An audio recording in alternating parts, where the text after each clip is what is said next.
Hollywood is getting focused on the holidays. Let's bring in movie man Erik Childress. The November box office numbers not so great, but what can you tell us about what's coming up? Sure thing, Angie, and here's a statistic that is really something. Now, so far this year in November, which is generally where the holiday movie season starts, we have not had one weekend yet that has earned over $100 million at the overall box office. Wicked and Gladiator 2 this weekend have been putting out Barbie Oppenheimer vibes, plus Moana 2 next weekend.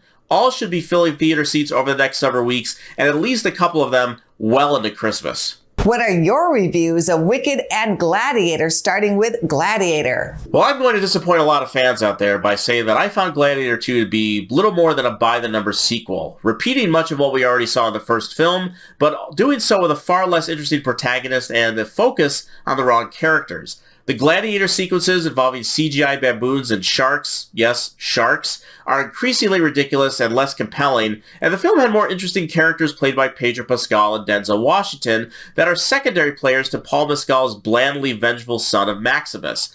The good news is, I am recommending Wicked, or as it should be called, Wicked Part 1, because it's only half of the Broadway musical and basically ends its 160 minutes with the intermission break.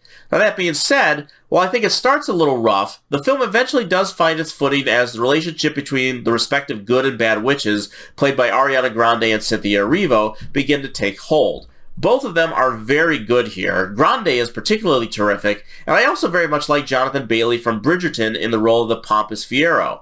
I never saw the musical before, so much of this was very new to me, so if I liked it, the fans are going to absolutely eat this up and come back for more, even before the second part is released next Thanksgiving. Wicked is definitely my recommendation this week and next. How do you think Moana 2, which opens the Wednesday before Thanksgiving, Wicked and Gladiator are likely to perform at the box office? Well, as far as theaters are concerned, they are looking at 3 winners across the board. Now, Wicked, I think, is going to be the one to dominate, though, as it crosses a number of demographics and could actually amount to the second biggest opening of the year after Deadpool and Wolverine, possibly besting Inside Out 2's $154 million start. And then the sky's the limit from there through the Thanksgiving holiday and beyond as it becomes one of the biggest films of the year. Maybe there is something, after all, to releasing these films in theaters rather than streaming. Theaters, by the way, playing these 3 films are definitely going to be stuffed over the holidays. Happy Thanksgiving, Erik. Thank you, Angie. Go to businessfirstam.com for where to see our show on TV.